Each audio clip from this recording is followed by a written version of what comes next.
Estimados alumnos, buenos días, buenas tardes a todos. Espero estén conectados en este momento.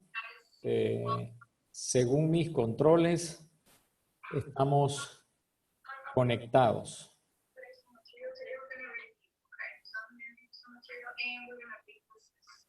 Voy a comenzar el avance planificado para hoy día. Espero que me escuchen bien.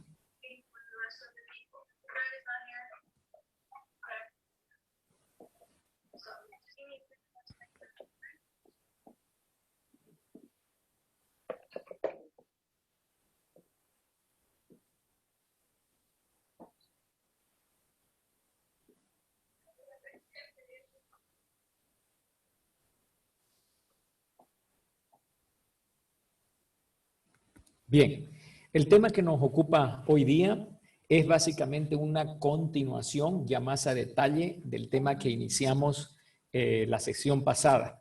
Como ustedes recordarán, hemos comenzado lo que significa la segunda parte de la materia que se llama inocuidad alimentaria. Entonces, el objetivo de hoy es introducirnos en la parte técnica de la inocuidad en uno de dos componentes que tiene la inocuidad. Recordando un poco la clase pasada, yo les había comentado el concepto de lo que era seguridad alimentaria y les dije que este concepto era un concepto estratégico en las naciones, en los países, debido a que él tenía dos componentes importantes. El primero era disponibilidad de alimentos, que existan alimentos. Lo que estos alimentos hacen es neutralizar el hambre. Y el segundo componente de la seguridad alimentaria es la inocuidad, que los alimentos estén sanos. Lo que este componente hace de los alimentos es que ellos no vayan a causar daño. Por tanto, tener alimentos disponibles para que la gente coma y tener alimentos que no causen daño es la fórmula perfecta. Por eso se llama seguridad alimentaria. ¿Ok? Y es un concepto estratégico que tiene que ver con los países. Los países aseguran la seguridad alimentaria. Es una de sus 4 labores, junto con la educación, junto con la salud, que son los que dan el bienestar. El cuarto componente es la seguridad física de las personas. ¿Ok?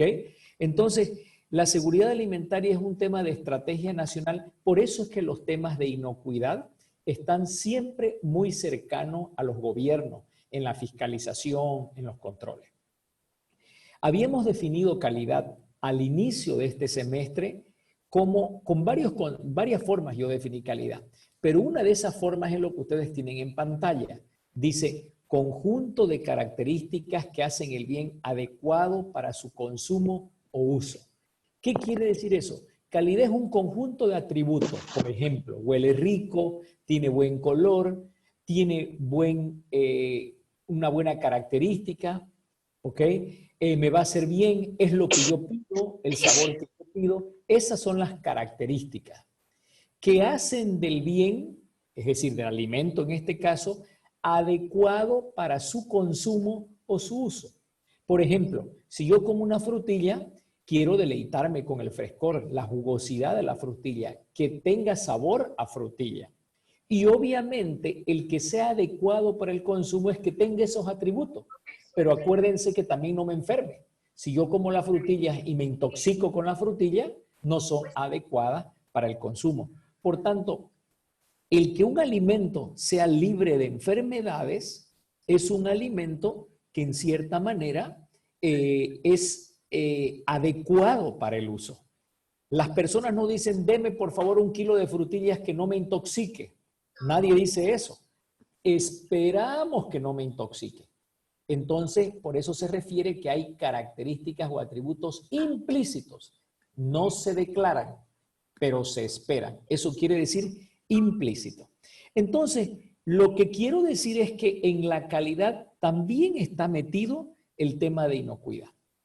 Ahora, Habíamos definido, si ustedes recordarán, el miércoles pasado, que inocuidad era sinónimo a decir no daño, no provoca alteraciones a la salud. Eso es la inocuidad desde la perspectiva funcional. Eso quiere decir lo que la inocuidad persigue y lo que es, en definitiva, una definición simple.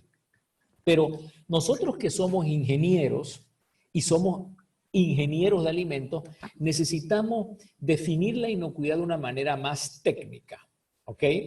Lo que ustedes tienen en pantalla es la definición técnica de calidad que vamos a usar en esta materia. Inocuidad es igual a una fórmula de dos componentes, a tener prerequisitos implementados en una empresa y a tener un análisis de peligro y de control de puntos críticos, que también se llama análisis de punto crítico de control, APCC o HACCP. HACCP son las siglas de la palabra en inglés que quiere decir Hazard Analysis Critical Control Points, análisis de riesgo de los puntos críticos de control. Por favor, no olviden la fórmula que ven en pantalla. Inocuidad para un ingeniero de alimentos es igual a prerequisitos más HACCP o HACCP, que es lo mismo. ¿Ok? Bien. Entonces, esta es la fórmula que tenemos que desarrollar en el resto de la materia. Entonces, ¿cómo un ingeniero de alimentos va a asegurar que los alimentos que produce son inocuos? ¿Cómo va a avalar frente a las autoridades, frente a los consumidores, que lo que el ingeniero de alimentos hace en su fábrica, en su centro de distribución, de comercialización, es inocuo? Mediante la aplicación de la fórmula de inocuidad. Prerequisitos más HACCP. ¿Ok? Entonces, en esta parte de la materia tenemos que aprender a hacer de forma práctica alimentos inocuos. Y eso es lo que vamos a aprender a partir de hoy y con unos trabajos prácticos. Fíjense lo que ven en pantalla. Es un programa de prerequisitos. Esa es la definición. Se dice que prerequisitos son condiciones y actividades básicas que son necesarias dentro de una organización y a lo largo de la cadena alimentaria para mantener la inocuidad de alimentos. En otras palabras, prerequisito es sinónimo de hacer actividades básicas, generales o crear condiciones. ¿Qué quiere decir condiciones? Crear el ambiente, crear la infraestructura adecuada. Repito, fíjense, dice siempre acá básicas, básicas dice. Entonces, ¿qué quiere decir básica? Básica es un sinónimo de elemental. Entonces, nada complicado, pero lo mínimo necesario a fin de que yo pueda tener las condiciones adecuadas para garantizar alimentos sanos. Entonces, quiere aplicar condiciones, aplicar actividades básicas que me logren eso. Eso quiere decir prerequisito. Ejemplo de condiciones básicas. Por ejemplo, un lugar donde yo voy a industrializar alimentos que sea adecuado para hacer alimentos, ¿no es cierto? Cualquier cosa, el techo, las paredes, el piso. Un lugar adecuado o crear condiciones adecuadas, por ejemplo, para que no entre el viento. Ustedes saben que el viento es un gran transmisor de vectores. Entonces, eso significa crear condiciones básicas, infraestructura. ¿Y qué significa crear actividades? Crear prácticas, prácticas de lavar equipo, prácticas de mantenimiento, prácticas de higiene de las personas, prácticas de sanidad de las personas, prácticas de cómo cortar, cómo enlatar, cómo envasar. En otras palabras, esas prácticas se denominan actividades, ¿ok? Entonces, en la medida que yo tengo infraestructura y tengo actividades básicas, yo cuido que la organización, ¿qué es la organización? La empresa es capaz de entregar bienes libres de enfermedades. Ese es el concepto de prerequisitos. Fíjense que hay un concepto complementario de prerequisitos operativos. Dice, medida de control o combinación de medidas de control aplicadas para prevenir o reducir un peligro significativo relacionado con la inocuidad.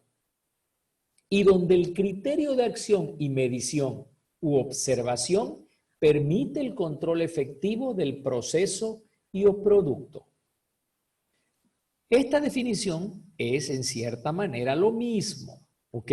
Solamente que es un poco más sofisticada. Vamos a desmenuzarla. Dice, un programa de prerequisitos operativos son medidas de control o una combinación de control para prevenir o reducir un peligro significativo. Luego, cuando nosotros hablamos de aplicar prerequisitos operativos, estamos diciendo que esto es sinónimo de controlar. ¿Y para qué controlo yo? Para prevenir o reducir un peligro que me afecte a la sanidad de los alimentos. Sigue el carácter de sano, de que no provoque enfermedades. Entonces, si yo le digo a la gente, señor, cada vez que usted entre a trabajar aquí, me va a mostrar su nivel de higiene personal, me va a mostrar sus uñas, me va a mostrar su palma de las manos, me va a mostrar que usted no tiene bigote, que no tiene barba, que las mujeres están con su cabello recogido, que no tienen ningún ornamento como aros, anillos, ningún perfume, que veo que tanto mujeres como hombres están higiénicamente aseados y voy a detectar si usted no tose, voy a detectar o voy a preguntarle si usted no tiene enfermedades respiratorias, enfermedades bronquiales que por la respiración se transmitan. Entonces, si yo hago eso, fíjense que yo estoy controlando. ¿Qué estoy controlando? Controlando o previniendo el daño al alimento o al menos reduciendo la posibilidad de peligro. Si ustedes han ido a los supermercados últimamente, usted tiene que pasar por un spray de hipoclorito de sodio. Ahora le dan un baño por atrás, por delante y a los zapatos. Le miden la temperatura y solamente así usted puede entrar a la sala del supermercado. ¿No es cierto? Así estamos ahorita. Entonces, ¿acaso eso no es un prerequisito operativo? Eso me garantiza, en este caso, no la inocuidad del alimento, pero me garantiza que las personas, al menos vamos a, miren bien, por favor, reducir el peligro de la contaminación entre nosotros o prevenir que la contaminación se propague. No lo garantiza, pero al menos reduce o previene la contaminación entre humanos. Y de la misma manera, hay prerequisitos operativos que hacen lo mismo para la salud de los alimentos. Un programa de prerequisitos de un sistema HACCP o HACCP, también se pronuncia HACCP, básicamente es un programa que, como su nombre dice, tiene prácticas, actividades, controles, ¿ok? O infraestructura adecuada para prevenir esas enfermedades. ¿Y cuáles son los planes de prerequisitos más comunes? Son los que ustedes ven en pantalla, ¿ok? Fíjense, comienzo con el primero, las buenas prácticas de manufactura, que se llaman BPM o GMP. Ustedes ya han escuchado seguro eso, que profesores de otras materias les han nombrado. BPM quiere decir buenas prácticas de manufactura, o GMP quiere decir lo mismo en inglés, Good Manufacturing Practices. Entonces, POEs, procedimientos operativos estandarizados.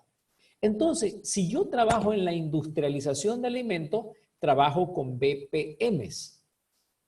Pero si yo trabajo en la producción de alimentos en el campo, sembrando, cultivando plantas, cortando, cosechando, almacenando para traer productos vegetales al mercado, trabajo con BPA. ¿Qué son BPAs? las llamadas buenas prácticas agrícolas. ¿Ok? Fíjense, buenas prácticas agrícolas. Entonces, así como hay BPM, hay BPA, buenas prácticas agrícolas. Supónganse que yo trabaje en la comercialización de productos. Lo que yo hago es comprar al mayorista y vender al minorista, o vender a un intermedio y ese intermedio vende al minorista y ese minorista sigue vendiendo.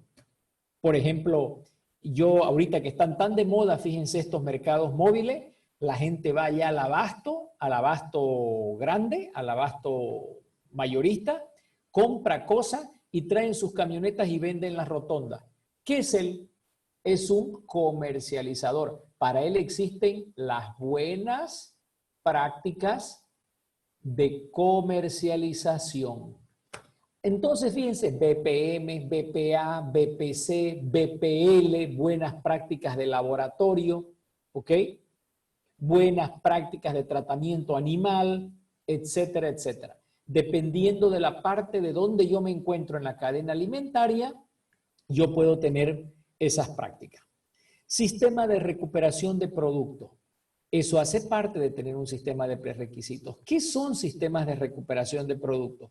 Son sistemas que están asociados a cómo rescatar productos que se han lanzado al mercado y por algún motivo, sospecha o peligro inminente tienen que volver a la fábrica. Entonces yo tengo que recuperarlos.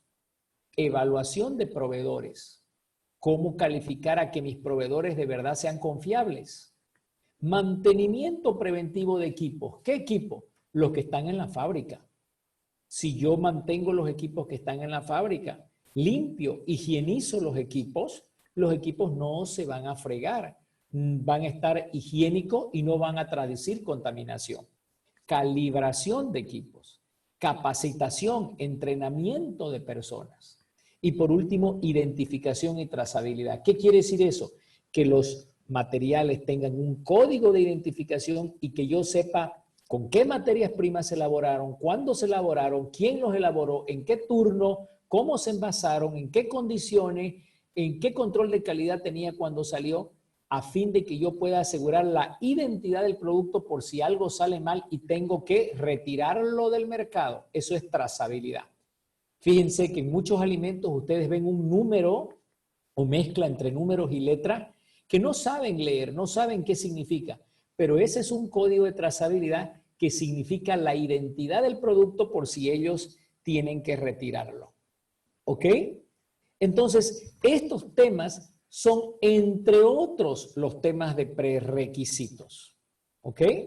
Y las BPM, como les decía hace rato, son las buenas prácticas que generalmente se usan donde nosotros vamos a trabajar. Se entiende que la mayoría de nosotros ingenieros va a ir a una fábrica de alimentos, pero hay gente que puede ir a comercializar alimentos. El otro día yo me encontré a una persona cabalmente que había sido alumna en la universidad, no el otro día, hace ya 2 o 3 meses. Me dice, pero ingeniero, ¿no se acuerda de mí? Yo le digo, no, no me acuerdo, disculpe. Yo fui su alumna, me dice. Ah, le digo, ¿y hace cuánto? Me nombró ahí una eternidad de años que realmente me hizo sentir como Matusalén. ¿Saben ustedes quién era Matusalén? Búsquenlo en la Biblia quién era Matusalén. Pero es un ser antiguo y que vivió, se dice en esa época, 200 años. Bueno, me hizo sentir como Matusalén porque realmente hacía muchos, muchos años, ya hasta mi alumna ya tenía hijos, casada, ya se veía ya mayor de edad. Yo creo que casi era abuela. Ahora imagínense cómo me sentí yo de Matusalén. Entonces, esta mi alumna me dice, mire, este es mi frial. Yo lo que hago es comprar chanchos grandes, cerdos grandes, y yo los corto aquí, los corto en pedazos, los corto en piezas, vendo cortes cárneos, vendo cuartos, vendo costillas, vendo delanteros, vendo traseros, vendo papada, vendo cabeza, vendo chuletas de cerdo. En otras palabras, ¿qué hace ella? Es una comercializadora y tiene un frial grande. Y le dije, pero me parece muy buena pega. Sí, me dice, yo de mi frial doy el sustento a mi familia. Miren ustedes, un ingeniero de alimentos no necesariamente va a ir a la fábrica. Es cierto que nosotros hemos estudiado ingeniería, pero nosotros tenemos que pensar en tener negocios como independientes, señores. ¿Por qué eso es importante? Porque cada vez va a haber menos empleo para tanto ingeniero y tenemos que ser independientes. Entonces esta chica puso su frial y me encantó su frial. Bien ordenadito, bien limpio y me dijo, usted fue profesor mío de inocuidad alimentaria y yo me acuerdo siempre de usted y usted nos hizo hacer un trabajo que es parte de los trabajos que ustedes van a hacer este semestre y muchas cosas aplico acá. Mire, me dijo, y me llevó a mirarme cómo limpia, higieniza su moledora de carne, cómo limpia e higieniza su cuchilla, su máquina aserradora, que ustedes han debido ver, es una máquina, es una mesa con una sierra muy potente, con un motor de 100 caballos abajo, que lo que hace es aserrar hueso. Ahí saca las chuletas, corta los espinazos, etc. Sus cámaras bien limpias, bien higiénicas. Eso es buenas prácticas, pero no de manufactura, porque ella no fabrica, ella comercializa. Pero miren, en su entendido de buena ingeniera de alimentos, está aplicando buenas prácticas de comercialización. ¿Ok? Bien. ¿Todo para qué? Para evitar las enfermedades transmitidas por alimentos, que fue lo que hablamos la sesión pasada. Entonces, cuando uno quiere aplicar prerequisitos, ¿dónde lo hace? ¿Dónde aplica los prerequisitos? Los prerequisitos, señores, los aplica en una empresa, en un negocio. ¿Y de dónde los toma los prerequisitos? Los toma de una norma.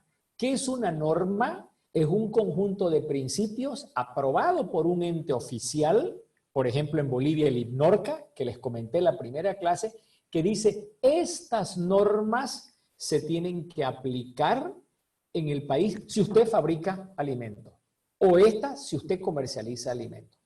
En Bolivia hay varias normas, pero una norma muy conocida es la Resolución Administrativa 19 del SENASAC. Si ustedes entran a la página del SENASAC, ustedes la van a encontrar, ¿ok? SENASAC, Resolución Administrativa 19, ¿ok? Otra norma puede ser la ISO 22002-1 para fábrica de alimentos.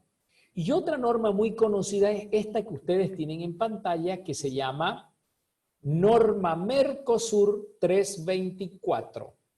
Norma Mercosur 324. Esta norma ustedes la tienen en Bolivia. Y en Bolivia básicamente se llama NB de norma boliviana 324. ¿Por qué? Porque Bolivia es un país asociado al Mercosur. Entonces, si ustedes van a Argentina, es esta misma norma.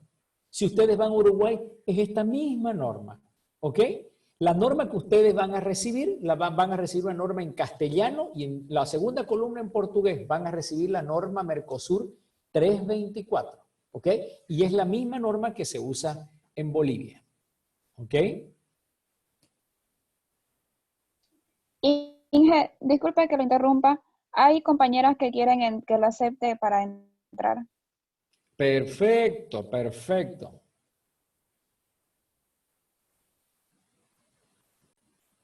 Continuamos entonces nuestra clase. Entonces, había interrumpido un momento y ahorita continuamos con los prerequisitos. ¿Pueden ver mi pantalla? Sí, Sí, ingeniero. sí, ingeniero. Sí, Inge. Bien, gracias. Lo que tienen entonces en pantalla es el contenido de la norma que se los he resumido acá simplemente en términos de título, ¿ok? Y ustedes la van a recibir esta norma y el primer trabajo que ustedes me van a hacer es familiarizarse con la norma. Yo les voy a dar a conocer a partir de ahora de forma resumida esta norma, pero yo quiero que ustedes la lean en detalle, ¿ok? Esta norma, en su primera parte, dice el objetivo, para qué existe, y después esta norma dice, da algunas definiciones que son muy interesantes, muy buenas, les aconsejo, mírenla, y después define los requisitos de cómo aplicar prerequisitos en las materias primas, ¿ok? En las instalaciones y en los equipos. La higiene de las instalaciones. Define requisitos sanitarios y de higiene de personal. Define almacenamiento y transporte de materias primas, de productos terminados. Después define requisitos para control de alimentos. Después define otros requisitos, como por ejemplo proveedores, satisfacción del cliente y el 10.3 no lo anoté, metrología. ¿Ok? Que ustedes, yo les di una charla el otro día de metrología. ¿Ok? Bien. Entonces, vean ustedes que define varias de estas cosas y estas son las cosas que yo les voy a intentar explicar hoy día.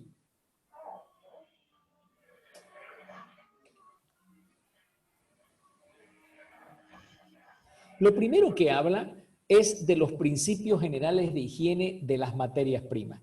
Y dice que todas las áreas de procedencia de los alimentos, donde se cultiven, se críen los animales, se cosechen los alimentos, etcétera, deben cuidarse y se deben aplicar las siguientes medidas, dice.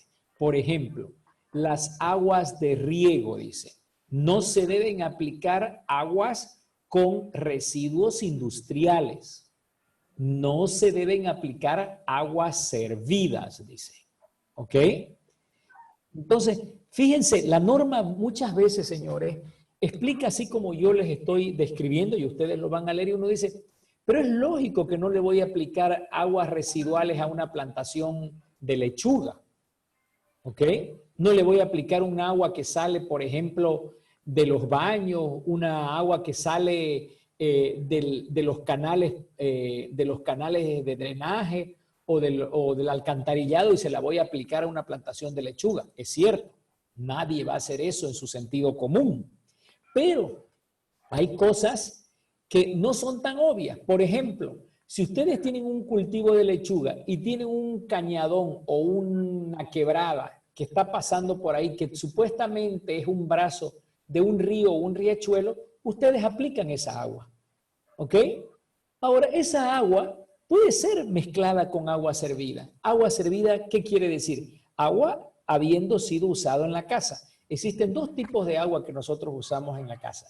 Las aguas negras, que se llaman, que son las altamente contaminadas, las que vienen, por ejemplo, de los baños. ¿Ok? Y las aguas grises se llaman, que son las aguas que vienen de otros lugares que no son de los baños, como por ejemplo las aguas que tienen el alcantarillado pluvial. Fíjense, dependiendo del barrio que ustedes están en Santa Cruz donde viven, hay un canal, fíjense, que pasa por su casa y ustedes ven la alcantarilla. Ahí es donde se mete el agua de lluvia, y por ahí pasa el agua pluvial. ¿Ok? El agua pluvial puede arrastrar residuos de la calle, grasa, aceite de la calle, o gente que lava sus veredas hasta que lavan su casa. Esas se llaman aguas pluviales y aguas grises. Las aguas grises también tienen riesgo. Y las aguas negras, peor todavía. ¿Ok? Entonces las personas básicamente pueden estar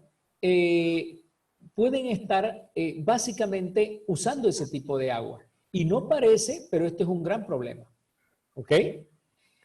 Dice también, el suelo, dice que tiene que cuidarse, de que el suelo no haya sido productor de toxinas, que no haya tenido sustancias potencialmente nocivas, desechos industriales, domésticos ni animales y agrícolas, dice. Entonces, muchas veces, fíjense, puede ser que los suelos no han sido adecuados porque los suelos han servido de entierro sanitario. Cuidado, dice, con el uso indiscriminado de medicamentos, ATV. Eso, por ejemplo, para quien trabaja con ganado, con animales, y tiene que usar vacunas, antiparasitarios, antibióticos, vitaminas para los pollos, para los cerdos, para las vacas. Y uso inadecuado de agroquímicos, dice. ¿Qué quiere decir uso inadecuado de agroquímicos? Que yo estoy exagerando en su uso o que yo estoy usando agroquímicos prohibidos, señores. ¿Ok? Entonces, la norma me lo dice claramente. ¿Ok?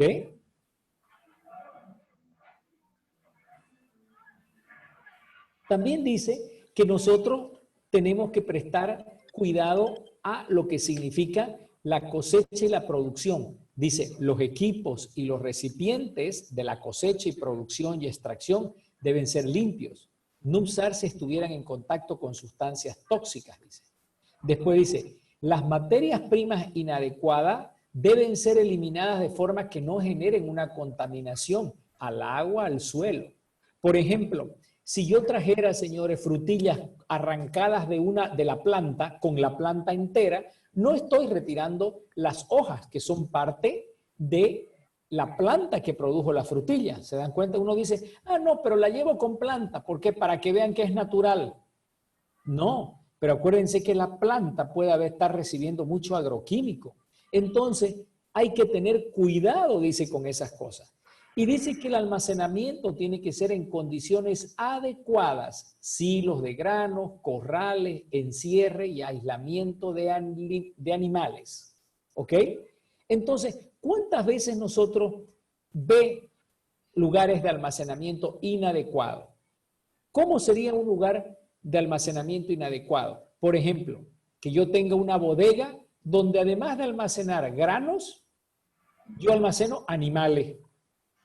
Además almaceno la materia prima que le doy a los animales. Y además me sirve de un depósito de herramientas. ¿Se dan cuenta? Eso es un almacenamiento en condiciones inadecuadas. El transporte, dice, tiene que tener condiciones adecuadas en términos de diseños, materiales, control de temperatura cuando aplique. Haya condiciones para la carga, para el transporte y dice condiciones para lo que significa, bueno, eso es. Instalaciones. Las instalaciones sanitarias de los establecimientos tienen que ser cuidadas, dice acá. ¿Y qué significa eso? El emplazamiento, ¿qué significa? El layout. ¿Qué es layout? La distribución, el orden en el que están las cosas. Por ejemplo, el sentido donde ya está, norte, sur, este, oeste, el edificio, es eso el emplazamiento, el sentido de orientación del edificio y la distribución del emplazamiento o el edificio. Imagínense ustedes que yo tenga, por ejemplo, un gran galpón en sentido norte-sur en Santa Cruz. Ustedes saben que los vientos en Santa Cruz son fuertes de norte a sur. Y si yo tengo puertas y ventanas de norte a sur y no tengo protección, como por ejemplo ventanas, no tengo puertas enmalladas y demás, entonces no tengo emplazamiento adecuado. Si yo tengo un emplazamiento al lado de, por ejemplo, un lote baldío, se dan cuenta, con un monte tremendo, un cañadón de agua donde se almacenan mosquitos, todo tipo de roedores, animales, etcétera, ¿el emplazamiento está en el lugar adecuado? Tampoco. ¿Ok? Vías de acceso, como su nombre dice, se refiere a que caminos sean adecuados, empedrados, asfaltados, edificios, instalaciones en términos de espacio, de diseño, de solidez. ¿Qué quiere decir solidez, señores? Solidez quiere decir, como su nombre dice, que sea sólido para la infraestructura adecuada. Si ustedes encuentran, por ejemplo, un lugar que es hecho de calamina y de 4 palos, los cuales se vuelan en cualquier ventolera, eso pues no es sólido, ¿ok? Se esperaría construcciones de ladrillo, revocadas, que van a estar no sujetas a las inclemencias del tiempo. Zona de manipulación de alimentos, dice, tengo que controlar los techos. Las ventanas, fíjense, techos, ventanas, paredes, suelos. ¿Qué cuidado en el suelo tengo que tener yo? Alguien que está con el micrófono abierto, ¿quiere ayudarme?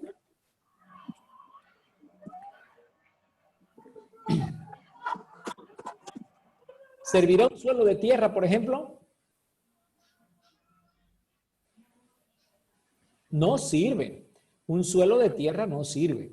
Puertas, dice. Las puertas tienen que cerrarse, tienen que tener almella. Estructuras auxiliares, dice. Por ejemplo, los baños no tienen que tener baños sin acceso directo, dice. ¿Qué quiere decir baños sin acceso directo? Señores, quiere decir que la puerta del baño o las cosas que hay adentro del baño no pueden dar acceso directo a donde yo fabrico alimentos afuera. Por ejemplo, si yo tengo un mesón donde preparo alimentos y al lado tengo una puerta que accede al baño donde está el inodoro y lavamanos, entonces yo puedo traer la contaminación del baño directamente hacia el mesón. Entonces, los baños no tienen que tener acceso directo. Tienen que estar afuera, tienen que haber una antecámara, una contrapuerta. Eso quiere decir. Evitar el uso de madera o materiales similares. Fíjense. Abastecimiento de agua en cantidad y presión suficiente, dice. Fíjense que habla de potabilidad de agua. Esta es una palabra que todos pronunciamos, pero a veces no sabemos su significado. Potabilidad quiere decir que el agua sea para tomar, para producir alimentos. Y eso significa que tiene que tener cloro activo, en una dosificación, según la norma boliviana, de 0,5 miligramos por litro. Si no, usted toma esa agua y nadie se la garantiza, le puede dar cualquier cosa. ¿Ok? Lo mismo tiene que suceder con vapor y hielo que entra en contacto directo con el alimento o las superficies. ¿Las superficies de qué? Las superficies que entran en contacto con el alimento. ¿Ok? Vestuario. ¿Cómo tienen que ser los baños? Aquí lo describe. ¿Ok? ¿Cómo tienen que ser los lavatorios? ¿Qué quiere decir lavatorio? Lavatorio se refiere a los lavamanos. ¿Ok? Pero también lavatorio es un nombre genérico que se puede usar para lavar botas. ¿Ok? Entonces, para lavar algunas veces algunos equipos o algunos impermeables, por ejemplo, o alguna ropa de esas que se usa contra la humedad, que yo necesito lavarla, como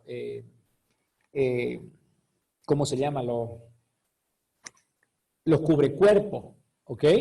Que yo me pongo, tales tipo guardapolvos, para cubrir básicamente el cuerpo de la humedad, ¿ok? Esos son lavatorios.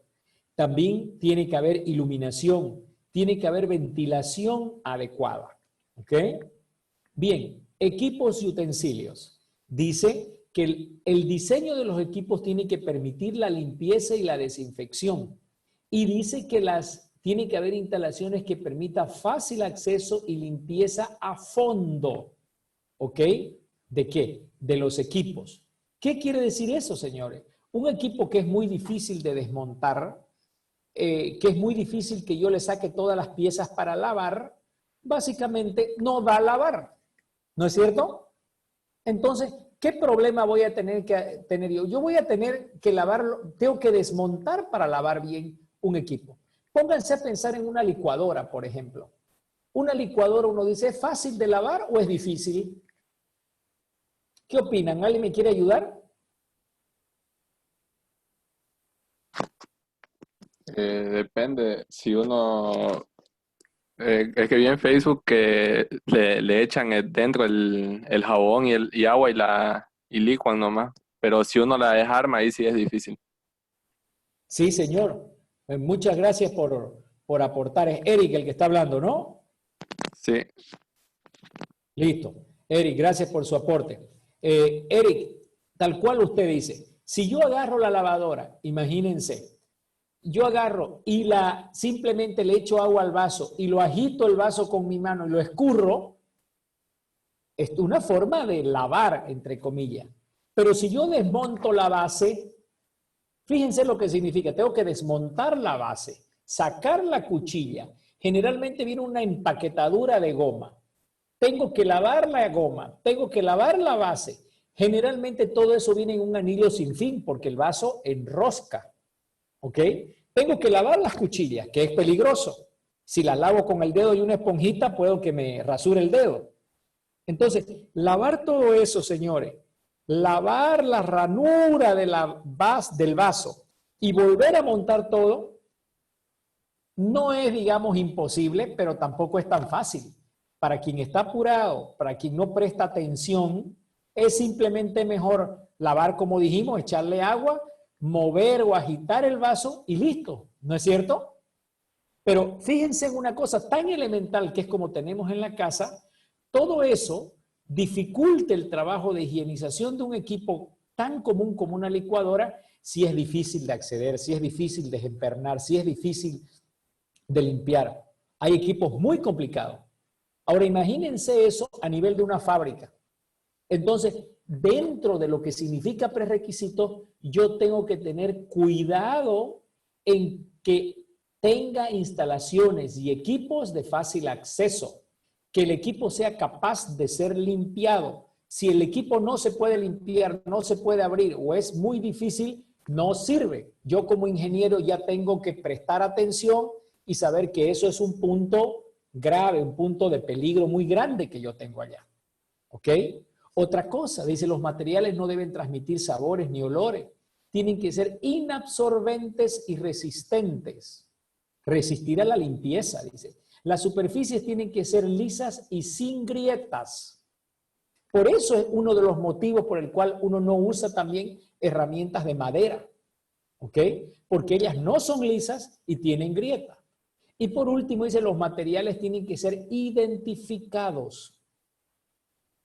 Miren, en la industria cárnica es una de las industrias mecanizadas en lo que se refiere a la industrialización de la carne, pero en lo que se refiere al beneficiamiento de la carne, el desposte, la separación de las piezas de la carne, no. ¿Qué quiere decir eso? Cuando una carcasa o canal cae en una mesa, una persona de forma manual tiene que agarrar un cuchillo y sacar la carne de los huesos, como lo hace la gente en el mercado, ustedes han visto, ¿ok? Quien hace eso es un capo, ¿ok? Porque tiene que separar toda la estructura muscular sin dañar un músculo del otro. Los que son alumnos míos de bioquímica, la clase que voy a dar mañana a las 2:30 tiene que ver con la separación de músculos, ¿ok? A partir de los sarcoplasmas y del tejido conectivo. Entonces, quienes separan los músculos no pueden cortar la pieza como quieren porque dañan la carne. Esa persona tiene que ser un as del cuchillo. Un cuchillo es una herramienta valiosísima para postar carne, para cortar la carne en postas, en músculo. Pero los cuchillos son metálicos. Los cuchillos tienen punta y dentro de la carne hay mucho hueso. ¿Qué les parece si yo dejo una punta de cuchillo dentro de un pedazo de carne? No digo si dejo voluntariamente, dejo de forma involuntaria. ¿Se dan cuenta? Entonces, la clase pasada les decía que partículas metálicas de 2 micrómetros o más son capaces de herir el esófago y el estómago y el intestino grueso, provocar úlcera. Y si es muy grande, me puedo desangrar y hasta morirme, para exagerar. Entonces, alguien que desposta la carne puede dejar una punta de cuchillo. ¿Se dan cuenta? Y si deja una punta de cuchillo y alguien se la traga, caemos en esos problemas. Y miren lo que dice acá. Los materiales, dice, tienen que identificarse. Por ejemplo, si yo trabajo con cuchillo, yo tendría que identificar los cuchillos. Por ejemplo, si yo le doy a mi trabajadora llamada Jordi Leaños, si a Jordi Leaños yo le doy cuchillo para trabajar, tendría que identificar que Jordi tiene un cuchillo. Y al terminar el día, Jordi tiene que devolverme el cuchillo y mostrar que está entero. Entonces, supónganse que yo le doy a Jordi el lunes para que trabaje el cuchillo verde. Entonces, al terminar, él viene y me dice, Hugo, aquí está de vuelta el cuchillo verde que usted me dio y mire, está intacto. Está con punta, está como me lo dio. ¿Se dan cuenta? Entonces, cuando he hecho esto, ¿qué es lo que he hecho? He prevenido de que Jordi de forma involuntaria vaya y cause daño a la carne en el desposte. El martes le doy el cuchillo naranja. El miércoles le doy el cuchillo lila. El jueves le doy el cuchillo azul. Entonces, miren la forma en la cual un ingeniero de forma factible puede identificar cuchillo. Lunes va a trabajar con los naranjas, martes con los verdes, el miércoles con el azul. Entonces estoy identificando cuchillo. Y yo cuando entrego el cuchillo, lo miro, lo inspecciono, está entero. Cuando me devuelven el cuchillo al jefe, al encargado, al supervisor, el operador tiene que mirarlo y decir, está entero. ¿Ok? Entonces, eso es lo que significa identificar materiales de trabajo, por ejemplo. ¿Ok? Saneamiento de los establecimientos. Dice acá, los establecimientos tienen que conservarse en su buen estado. ¿Y qué significa eso? Que hay que conservarlo, que él no se vaya a desgastar, no se vaya a caer como nuestra casa. ¿Qué tengo que hacer para conservar? Limpiar, desinfectar, inspeccionar, cuidar los subproductos que salen de ahí. Por ejemplo, de un matadero no sirven las patas, no sirve el cuero. ¿Ok? Salen muchas aguas de lavado, son subproductos. Tengo que cuidar dónde los pongo.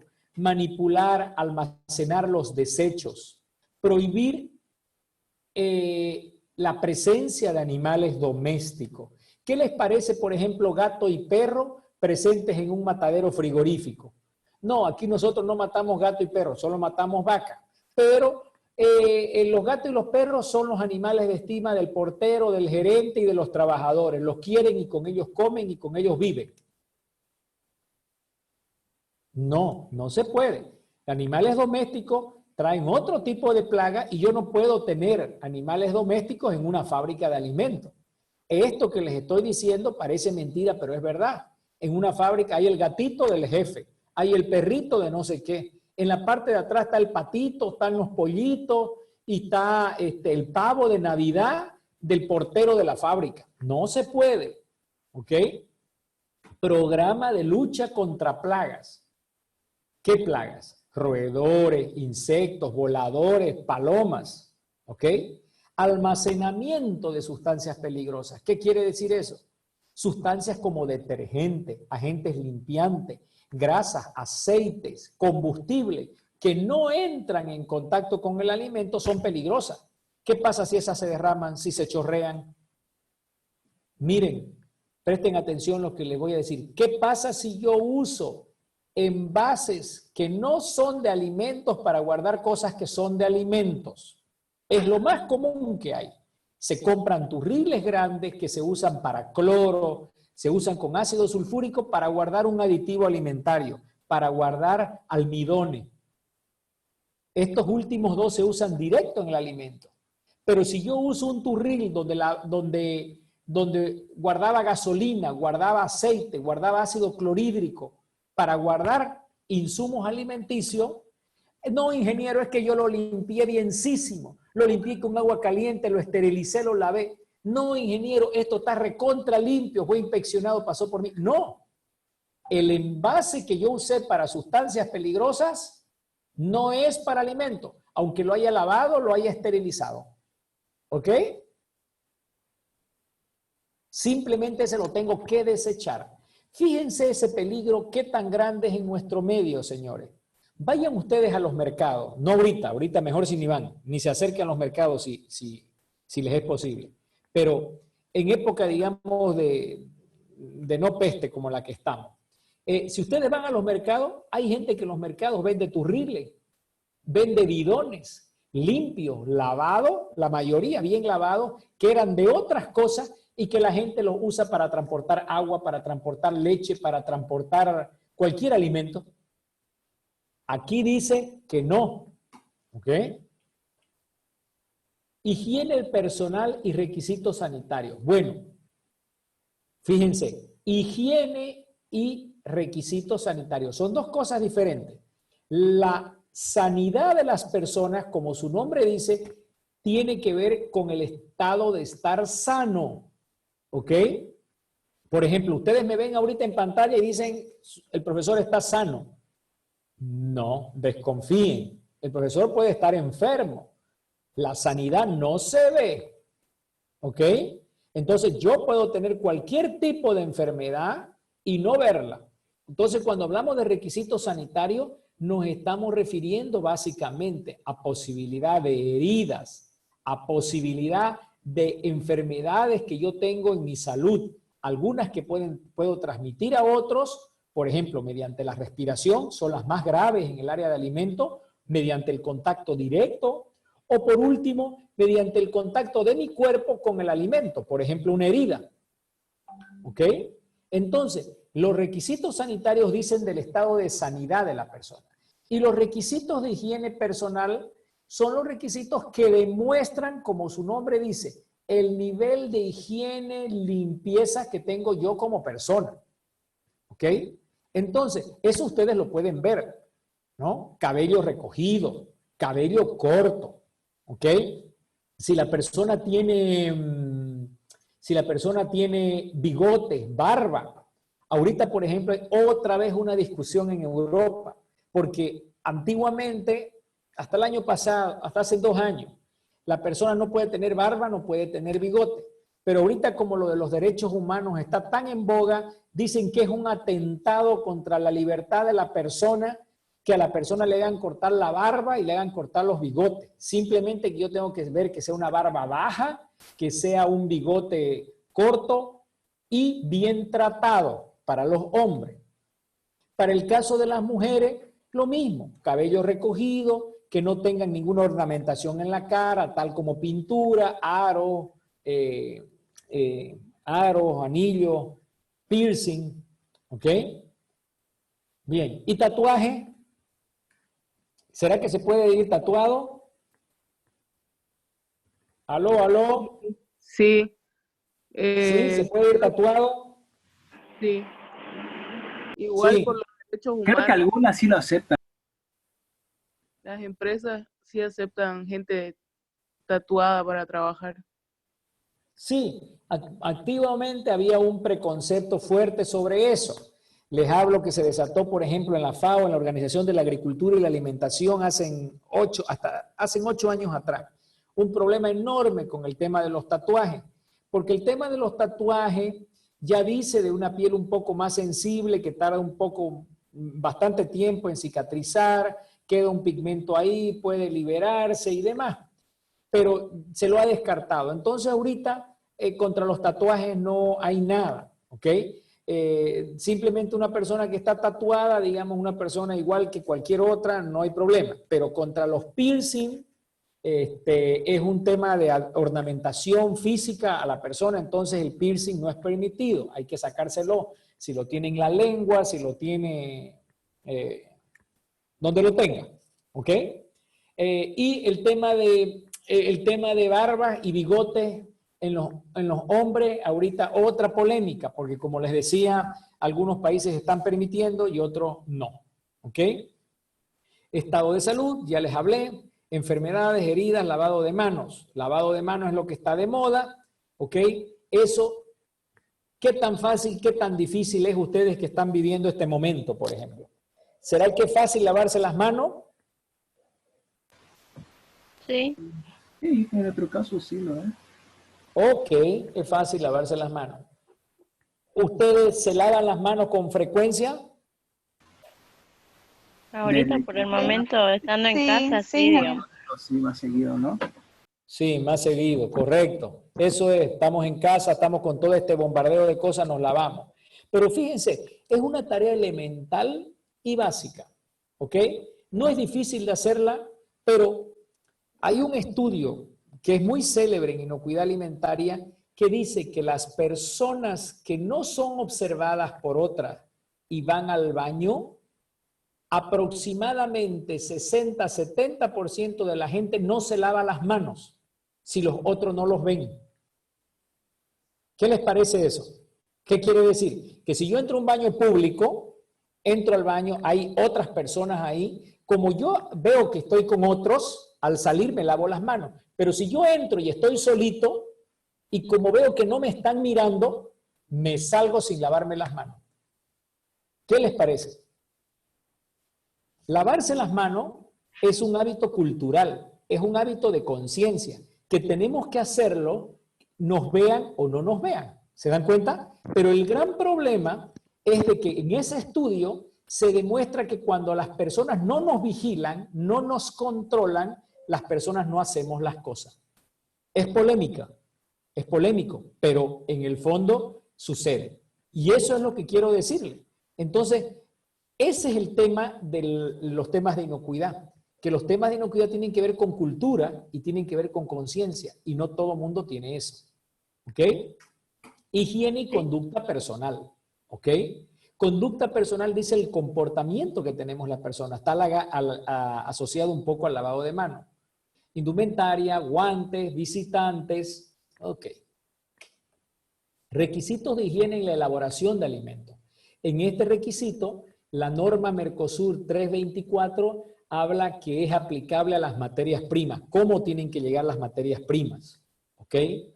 ¿En qué estado de higiene? ¿Cómo las tengo que controlar? ¿Cómo debo prevenir la contaminación cruzada de las materias primas? Imagínense que ustedes reciben un camión de frutilla del Torno y reciben otro camión de frutilla de Comarapa. Entonces, esas dos cosas son frutillas. ¿Las puedo mezclar? Aquí habla de los prerequisitos de cómo controlar a fin de evitar esa contaminación cruzada de un lote a otro o de materia prima de una naturaleza a la otra. ¿Ok? Empleo del agua, recirculación del agua en el procesamiento, elaboración de alimentos, medidas de control en la elaboración, en la supervisión, envasado de alimentos, cómo registrar y documentar las fases de elaboración de alimentos. Eso está en la norma en el ítem 7. ¿Ok? Fíjense, el tema de contaminación cruzada lo dije hace un rato con el ejemplo de materias primas frutilla. Pero el gran problema es este. El gran problema de la contaminación cruzada es que los requisitos de las materias primas, básicamente que vienen de lugares diferentes, tienen biología, tienen peligros químicos, físicos diferentes. Por lo tanto, cada cosa tiene un peligro diferente.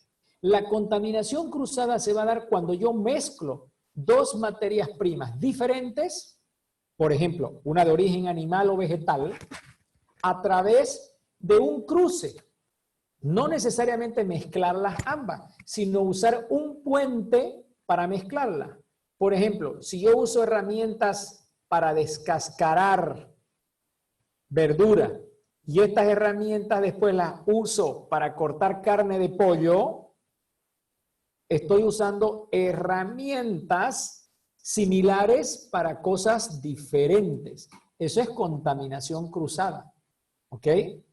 En la elaboración también puede haber contaminación cruzada. Supónganse que yo elaboro un lote de piñas al jugo hoy en la mañana y lo dejo en reposo para envasarlo en la tarde.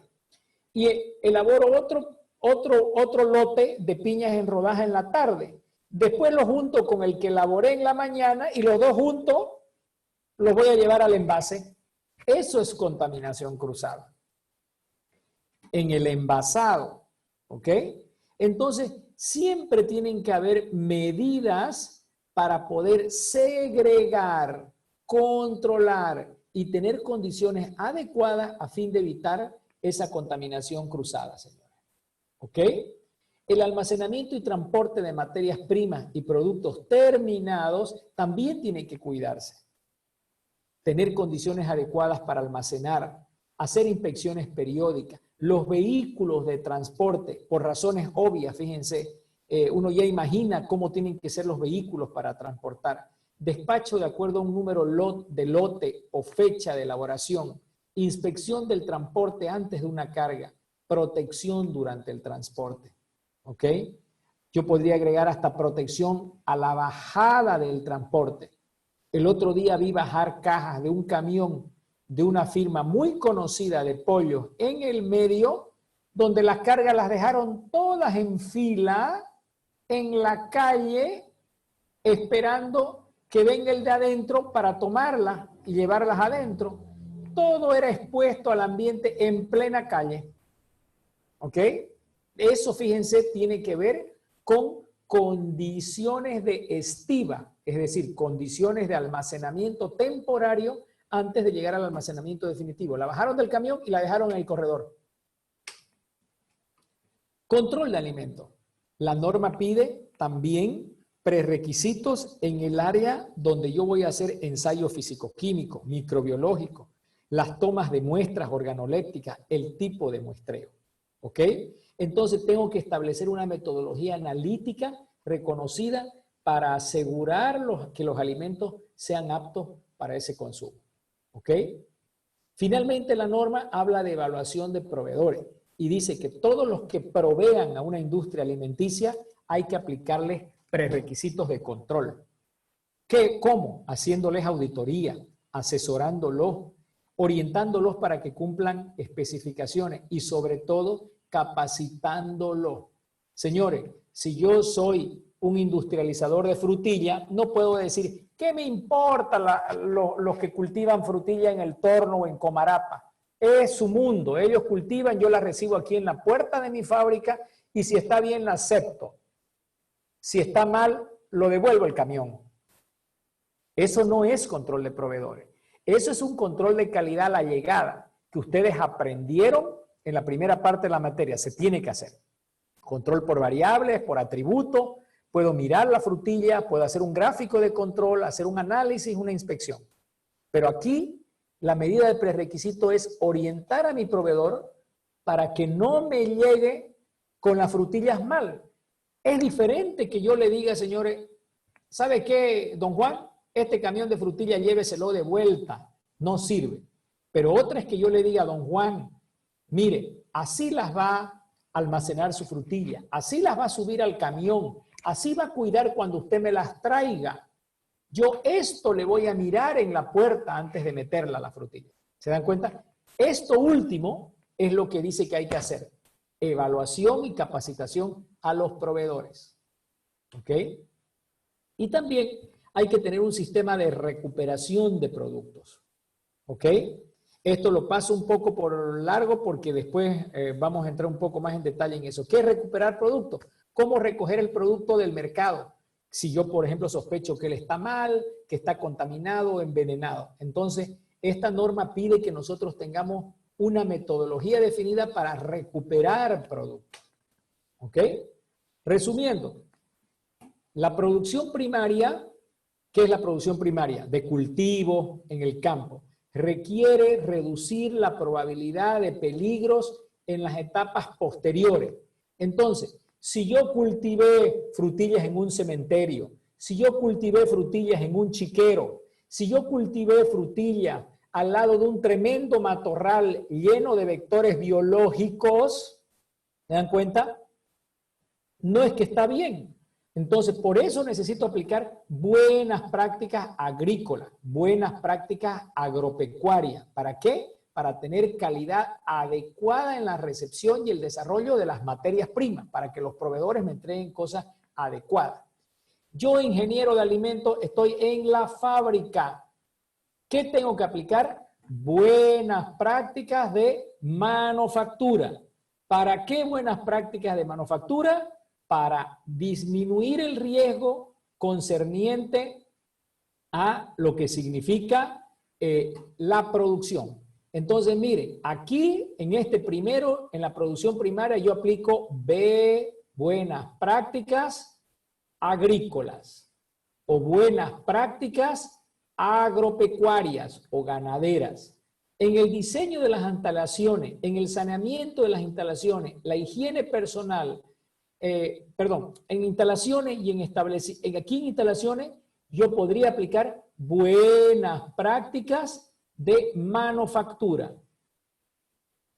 Y si yo estoy saneando un establecimiento, cualquiera que sea el método, por ejemplo, el frigorífico de esa mi alumna que les dije que le encontré que solo comercializa, sería buenas prácticas de comercialización. ¿Ok? De comercialización, ¿por qué? Porque ella solo comercializa. Buenas prácticas de comercialización. Sean agrícolas, agropecuarias, de manufactura, de comercialización, siempre tienen que haber buenas prácticas para la gente. Buenas prácticas en la elaboración, en la distribución, el envasado, en la comercialización. Siempre tienen que haber buenas prácticas en el almacenamiento y en el transporte y en el control de alimentos. Por ejemplo, esa mi alumna que trabaja que tiene su frial, no me va a decir que ella no tiene que hacer control de calidad las chuletas que corta, porque el diente de la cuchilla con la que corta las chuletas también se puede ir en un pedazo de carne o de chuleta. ¿Se dan cuenta? Entonces, las buenas prácticas de comercialización también tienen que tener control en los alimentos. ¿Se dan cuenta? Entonces, para resumir, las buenas prácticas se aplican a lo largo de la cadena alimentaria. Puede ser en el campo, en el corral, en el transporte, en la fábrica o con el comercializador. Y las buenas prácticas también se aplican en mi casa, señores. ¿Cuántos de nosotros ha limpiado a fondo esa heladera? O ese lugar, esa alacena donde tenemos los alimentos secos. ¿Ok? Y todo esto tiene que ver con higiene de las personas, con higiene en la elaboración, en la comercialización, en el almacenamiento, el transporte y en el control de alimentos. ¿Ok?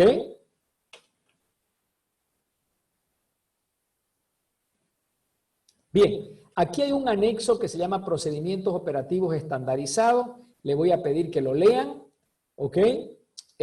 Ustedes nomás, y yo les voy a mandar una literatura al respecto y después yo voy a dar una clase sobre eso. Y aquí hay un anexo 2 que se llama Limpieza y Desinfección para que ustedes recuerden los conceptos de limpieza y desinfección, ¿ok?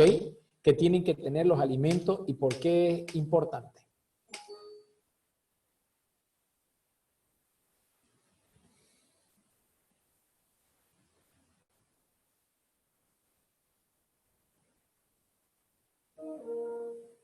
Bien, por favor, ¿alguna pregunta, algún comentario? Pueden abrir sus micrófonos, por favor, si son tan amables. ¿Alguna pregunta o comentario? Y yo no sé si entraba directo al tema, hablar de la forma que deben llevar los procesos en en todos los procesos. Si no me equivoco, había una forma en L donde es la entrada, la llegada, los procesos y el terminado, ¿no? O en Z para que no haya una contaminación cruzada. No sé si entra el tema este o el siguiente o bien había referencia. En realidad no entiendo bien su pregunta, José Carlos. No, a ver. A ver, cuando habló de las instalaciones, deberían tener una forma para que no haya una contaminación cruzada, ¿cierto? Entonces... Sí. Una infraestructura, usted dice, un layout, una distribución de áreas adecuadas. Sí. Eso entra en otra parte. Cuando veamos un plano, vamos a ver los temas de layout. ¿Ok? Señores, ¿algún otro comentario? Usted, ingeniero, habló de los prerequisitos, si no me equivoco, y dijo que eran normas de una empresa, digamos, y eso es dependiendo del tipo de empresa que va a ser las normas. Ellos o se basan en alguna norma, digamos, como la INORCA o Sí, algún tipo de para hacer sus normas. Las fábricas de alimentos en Bolivia se basan generalmente en dos normas. La primera se llama Resolución Administrativa 19 del SENASAC. Si usted entra a la página del SENASAC, la puede buscar y la va a encontrar. ¿Ok? Y ahí va a encontrar una norma de prerequisitos. Y la segunda norma oficial en Bolivia es esta, la que les voy a mandar. Ahorita no se las he mandado todavía porque la tengo que escanear, la tengo en físico. Y la he intentado buscar durante toda la mañana en el internet y no la consigo. Se llama NM, por si la quieren buscar, 314. Se llama Norma Mercosur 314 de prerequisitos o buenas prácticas de manufactura. Es lo mismo.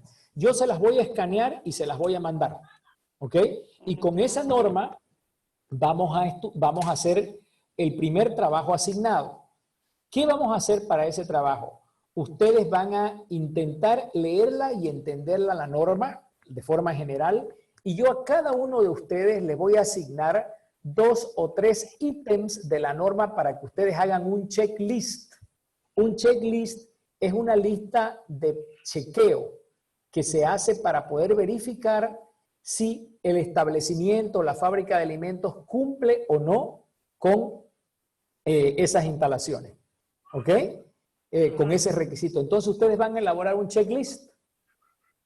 Ok, ingeniero. Esa era mi pregunta. Ok, ok.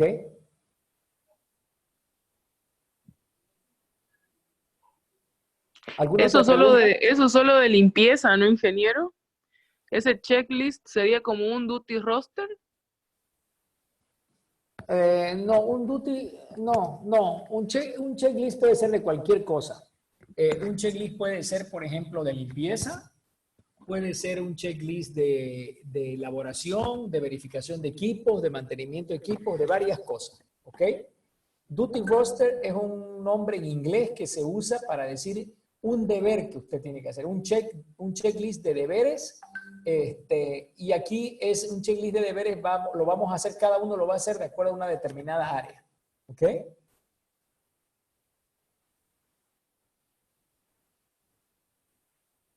¿Algún otro comentario?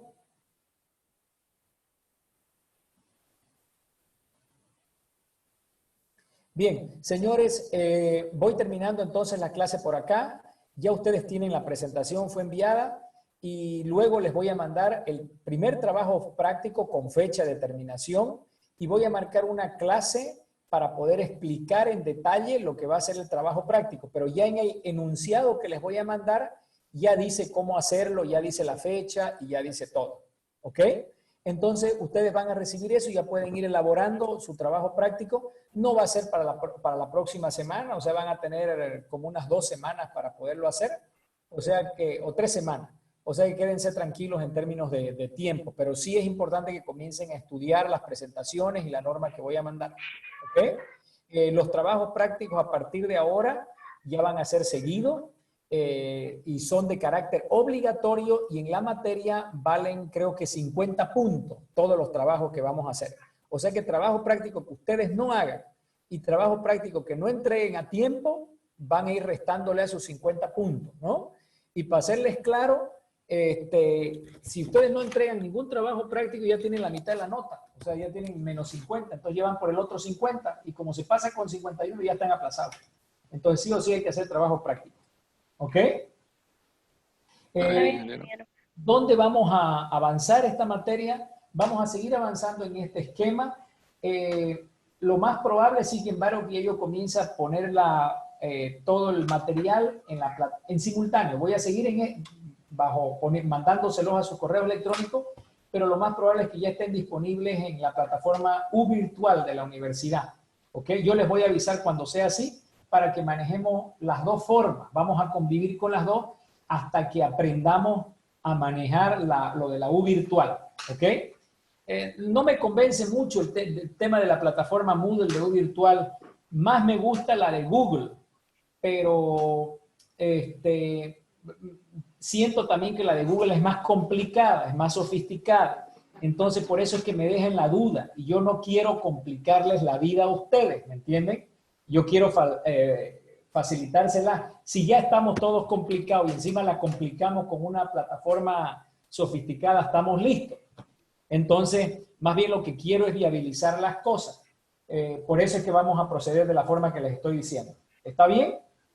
Sí, Está bien. Está bien, Ingeniero, ingeniero. no todos estamos, ingeniero, con el correo, digamos, algunos no estamos. No sé si lo pueden mandar al WhatsApp también. Mire, yo todo lo mando al correo electrónico. Todo lo mando al correo electrónico. El problema es que no todos me dieron al inicio su correo electrónico. Yo nombré a 2 de sus compañeros que tuvieron que venir a mi oficina a subir todos los correos electrónicos. Se tomaron ese trabajo. Los que no me dieron su correo electrónico a tiempo fue flojera del que no me lo dio, porque antes de que comience este paro, yo le tiré el día entero en la universidad. Me acuerdo bien que fue un viernes desde las 7:30 de la mañana hasta las 5 de la tarde. y los que no fueron ese día no les dio la gana de darme su correo electrónico. Esa es la realidad. Esperé a todingo los de la materia. ¿Ok? Entonces, ahorita no digo que no les recibo, pero lo que pasa es que ahorita en una materia me han mandado una lista de 25 correos electrónicos que no me dieron en su momento. Una materia que tengo 100 alumnos. No es esta, es otra. Entonces, es irresponsabilidad de ustedes también, señores. ¿Ok? Entonces, si yo pongo en la plataforma Moodle, ustedes ya tienen su correo electrónico. Por ejemplo, va a aparecer así, jacquelinerocha@uagrm.edu.bo. Ya pueden acceder a ese correo ustedes. Ya lo tienen. Simplemente, si quieren, les mando una tutorial de cómo acceder a ese correo.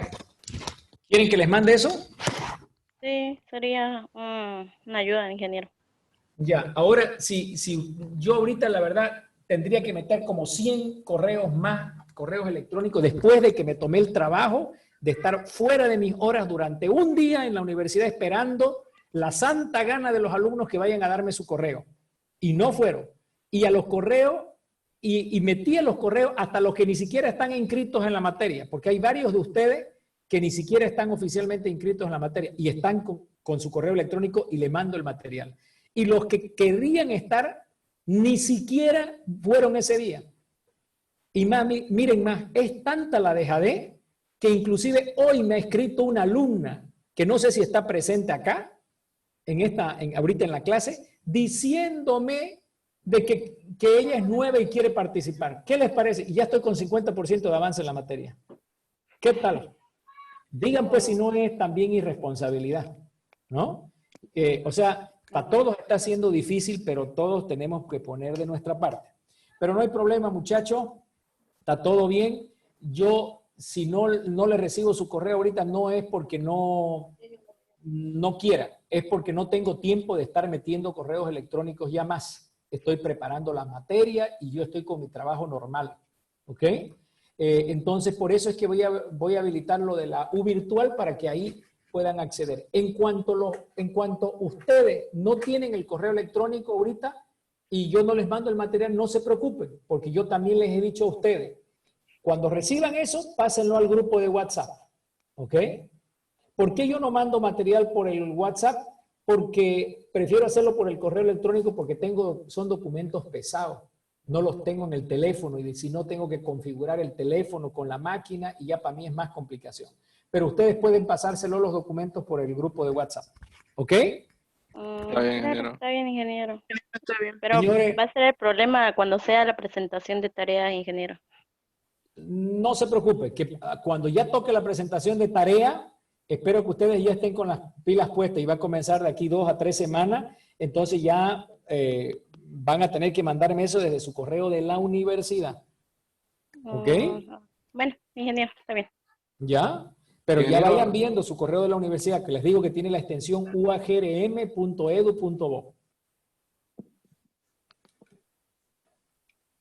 Con eso, ingeniero, usted nos va a ayudar porque creo que hay que crearse otro correo electrónico. No, el correo ya lo tienen creado. Ya lo tienen. Yo, por ejemplo, ahorita, si yo entro allá, yo la veo a Andrea Claros ya en mi lista oficial del curso y ya veo su correo del curso. Y ya Andrea Claros existe. Lo que pasa es que usted, Andrea, quizás no ha entrado a la U virtual. Yo tampoco había entrado, recién entrado. Y ya estaba mi correo allá. Lo que tenemos que hacer es activarlos los correos.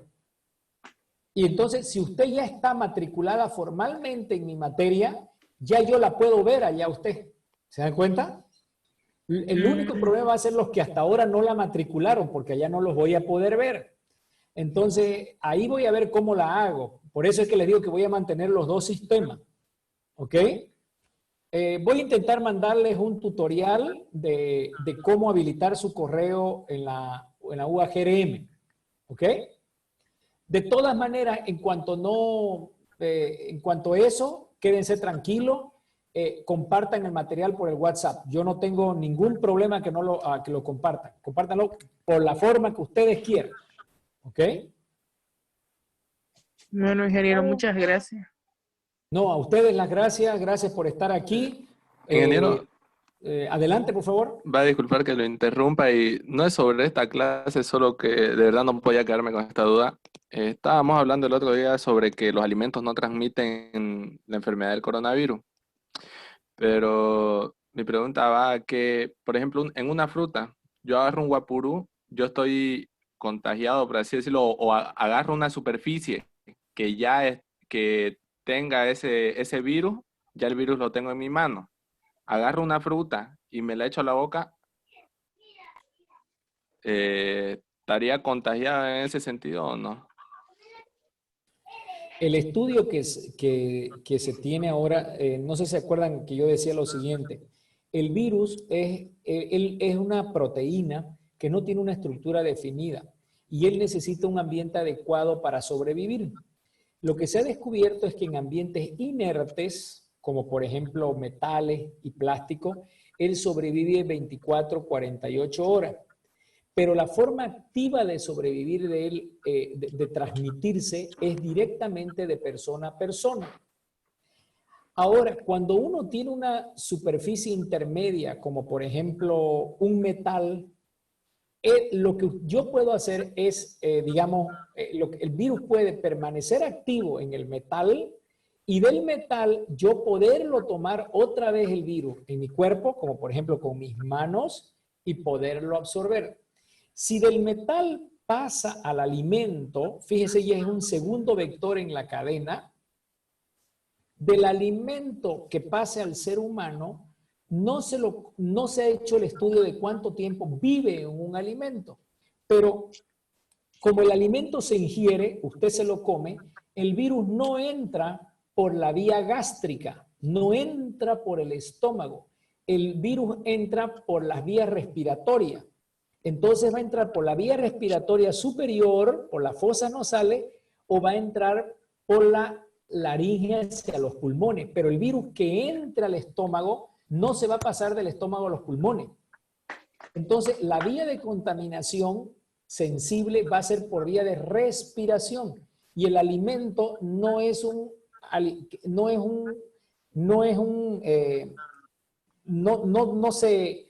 el alimento se ingiere a través de las vías gástricas, no las vías respiratorias.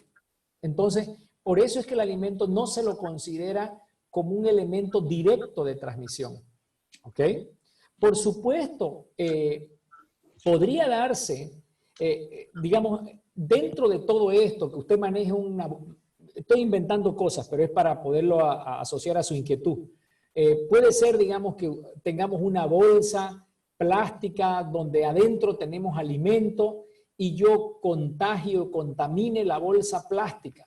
Y la bolsa plástica, al acceder al alimento, yo la agarre y yo me contamine en el del plástico o del metal a mi cuerpo. ¿Ok? Entonces, por acceder a los alimentos. De esa forma podría ser. ¿Ok? Entonces, yo no me voy a comer una manzana contaminada, por ejemplo, con coronavirus. ¿Ok? Lo que sí yo puedo es si está en algunas superficies de estudio donde ha vivido.